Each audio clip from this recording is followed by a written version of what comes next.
Ladies, gentlemen, and those not restricted by binary definitions of gender, I hope you're hungry because it's time for some leftovers.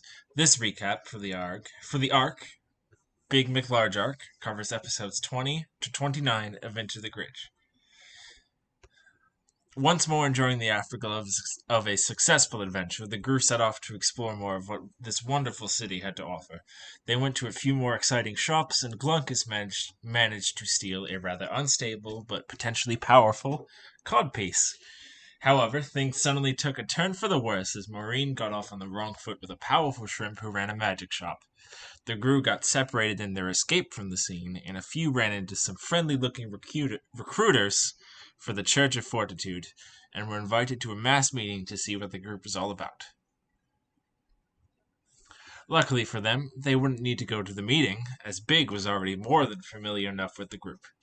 As he revealed in the safety of a tavern later that night, he used to be the leader of that cult, and had done some regrettable things during his tenure, eventually having to fight his way out, leaving a wake of bodies behind him. He went on to explain that they served the god of lawful evil, Ricardo, and that his mother, Ina Delarin, was the new leader. The crew all reached out to support their friend in their own unique ways, and they eventually decided to infiltrate and stop the cult. Several members went undercover and attended the mass meeting, where they learned that soon, back at the cult's headquarters in the Inner Ring, was to be the most powerful day for them. They called it the Speaking. It was a ceremony in which their god came to the mortal plane and spoke with and guided all members, not just the speaker, the most senior member of the cult. Just as they were about to leave the event, Maureen realized that one of the acolytes had a familiar face, a face she thought she'd never see again. Her brother Amir was a member of the cult, but had no memories of Maureen or their village. Shaken by the recent revelations, the crew regrouped and hatched a plan to break into the local House of Fortitude and sneak through the portal to the compound in the Inner Ring. Brenda, Penny, and Glunkus, with Ansel on his shoulders in a trench coat, all infiltrated and registered as members of the cult. Through Ansel's quick-wit thinking, they gave the false identities of Bansel, Brenda, and Benny to the cult, maintaining their anonymity. Things went south as they retrieved Big and Maureen and tried to sneak through the portal. After being briefly trapped by the cultists, they fought their way to freedom and hopped through the portal to the Church of Fortitude. Once through the other side, Glunkus, disguised as a high-ranking member, secured them accommodations and some lovely new robes so they could blend in. He also set a trap at the ceremonial temple in the middle of the camp where the speaking would take place the next day. Big had a hard time being back at such a traumatic location from his past, and the next morning, after seeing his mother address the crowd at a breakfast, he had a panic attack. Penny quickly rushed after him, comforting her friend and reassuring him that the crew was here to support and protect him. The day passed without incident as they waited for the speaking that night, the moment they'd chosen for their ambush.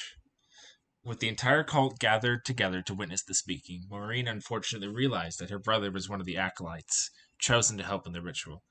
The crew rushed into the temple, and Glunkus set off his trap, keeping all those not involved in the temple outside of it. After a tense confrontation between Big and his mother, it was revealed that Big has been hiding his identity, and that his true name was Valen Delarin. The crew battled the 6 exultants of the cult, defeating them, but not before Big's mom was able to complete the sacrifice and open the Ascendant's body for Ricardo. But that's not who showed up. The mysterious smoke struck again, rushing in to possess this powerful vessel and seeking revenge on the crew. After a fierce battle, nearly lethal battle, the crew finally defeated their foe once more. And as they tried to regain their breath, Ricardo finally arrived, dragging all the survivors, cultists or not, down to the plane of evil with him while he figured out his next move. Once safely there, Ricardo took Ina aside, leaving the crew alone with Amir. Maureen sought to jog his memory but was unsuccessful, now seeing a crown of flames wreathed around her brother's head, revealing that he and all other cult members were trapped under Ricardo's control. Unable to break the spell themselves, the crew agreed to play Ricardo's treacherous game in order to escape home and win a potentially greater prize. Glunkus won and used the wish granted to him by Ricardo as a result to free Amir, returning his memories and autonomy. The crew was transported back to their home plane, and Maureen and Amir finally got the reunion they deserved.